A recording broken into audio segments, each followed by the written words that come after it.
Канадские рыбаки Мэлори Харриган, Клифф Рассел и Алан Рассел отправились в свой очередной выезд на рыбалку в воды Лабрадора. Это утро начиналось, как обычно. Они собирали свои снасти, проверяли лодку, готовя ее к очередной морской охоте. Упаковав все необходимые вещи и подбросив на борт ящики с провизией, они выплыли из бухты на фоне холодного и завораживающего пейзажа. Лабрадор всегда поражал своими грандиозными ледяными глыбами и суровыми водами, зрелище которых сводило с ума. Во время прогулки по морю они наслаждались атмосферой свежего воздуха, напоенного соленым привкусом, и мощным шумом волн, разбивающихся о борт их лодки. После нескольких часов рыбалки команда обнаружила большую стаю рыбы. Чувствуя азарт и прилив энергии, рыбаки начали забрасывать сети. Каждый из них надеялся поймать что-то внушительное. Становилось ясно, что день пройдет удачно, вокруг веселилась рыба, и водные блесны высоко парили над ней. Однако вскоре произошел неожиданный поворот. На горизонте они заметили огромный айсберг, которому не было равных. Он возник из тумана, как древний монстр из морских легенд. Ледяная глыба, напоминавшая сваю, аккумулировала в себе блеск солнца, создавая магическую атмосферу. Мэлори, обожая морские приключения, бездумно направил лодку ближе к этому ледяному гиганту. В воздухе стало ощутимо холоднее, и они решили, что стоит подойти чуть ближе, чтобы рассмотреть это чудо природы. Но, подойдя ближе, команда рыбаков заметила нечто совершенно необычное. Айсберг был обточен волнами таким образом, что одна из его верхних граней напоминала величественный хвост кита, словно какая-то таинственная сущность скрывалась в глубинах воды.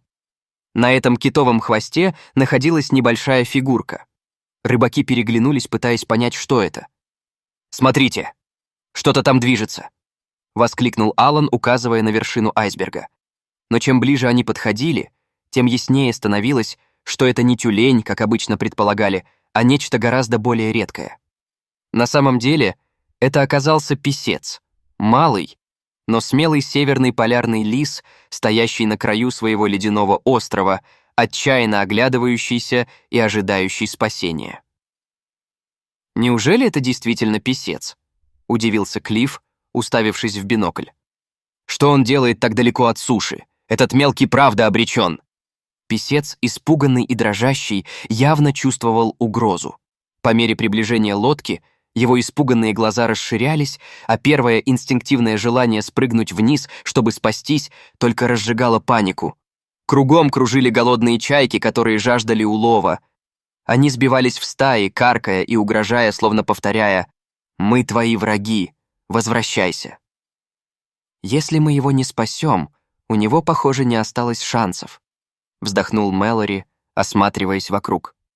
Рыбаки, осознав всю безнадежность ситуации, решили, что должны сделать все возможное, чтобы помочь этому беззащитному животному. Они переглянулись и без колебаний взялись за дело. И тут же поняли, времени у них не так уж и много. «Нам нужно подойти поближе», — заявил Алан, не отрывая взгляда от бедного песца. «Дайте мне немного времени, я попытаюсь его подманить». Как только они приближались, песец, напрягая свои маленькие лапки, отступил к краю льда. Теперь воздух наполнился напряжением. Если он упадет в воду, его шансы выжить уменьшатся до нуля. Мэлори, заметив это, быстро взял старую, но прочную веревку. Он не хотел, чтобы песец сломал себе шею, если отскочит слишком резко. Не дожидаясь, чтобы никого не терять на морской глади, он осторожно забрался на айсберг с веревкой. Он потом начал кричать, чтобы привлечь внимание лисы. Но лиса вновь отступила, стоя на этом ледяном проявлении, как на самом краю пропасти. «Маленькая, не бойся!» — позвал ее Мэлори, прекрасно понимая, что это ее последний шанс. Он понимал, что любая ошибка может стоить ей жизни. К несчастью, писец не верила людям.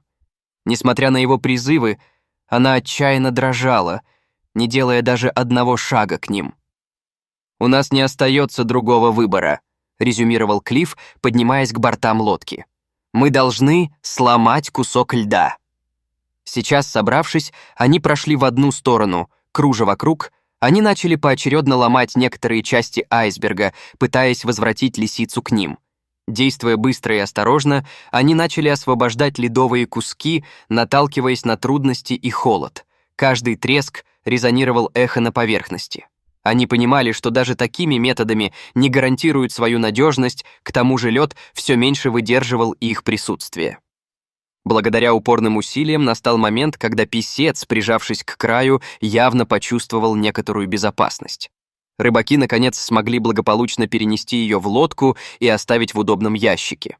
Это было невиданное спасение, в то время как они хранили ее спокойствие и нежность. Они устало, но счастливо посмотрели друг на друга. Им удалось. Но когда писец вновь оказался в безопасности, все еще был заметен шок.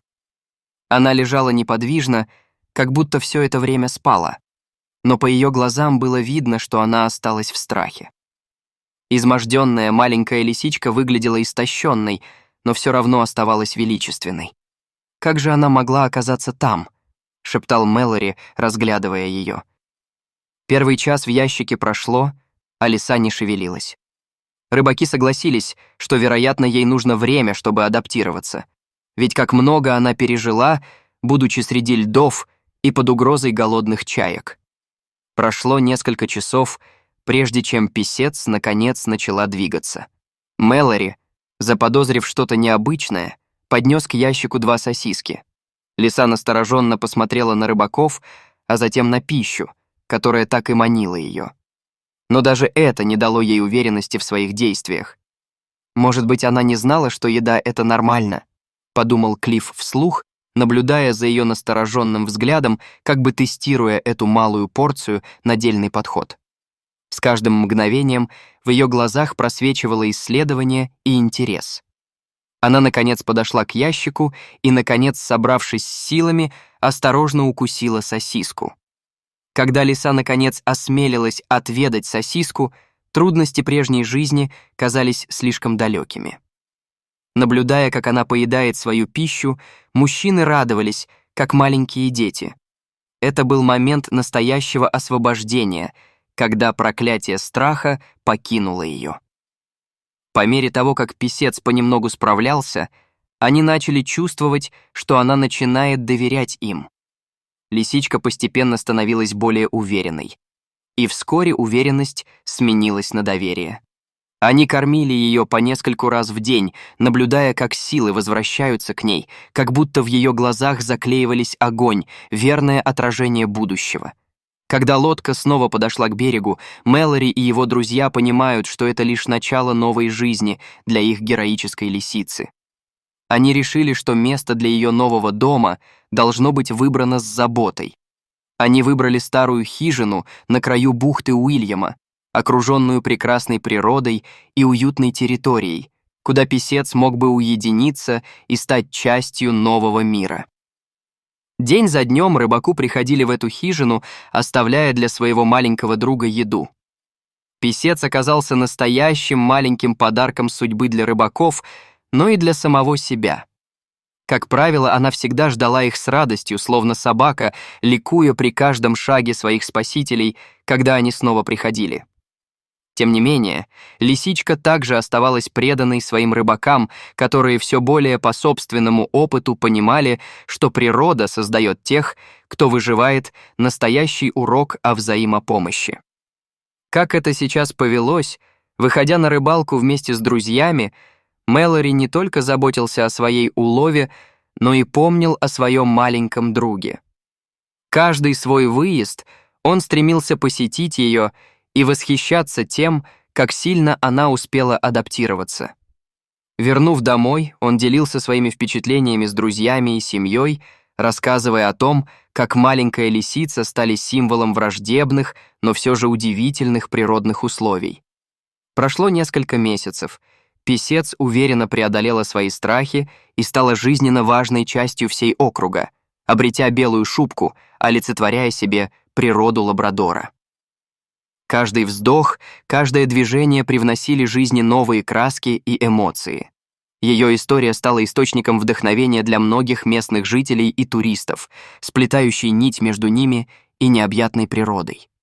В итоге, несмотря на то, что писец все-таки стал сам себе на уме, он жевал неподалеку от хижины рыбаков, которые не просто спасли его, а сделали больше, чем ожидали. Каждый год, когда Лабрадор засыпал снегом, рыбаки собирались вместе, отправлялись в свои рейсы и искали добро в каждом моменте, останавливаясь на мгновение, чтобы вспомнить тот судьбоносный день, когда их жизнь поменялась навсегда.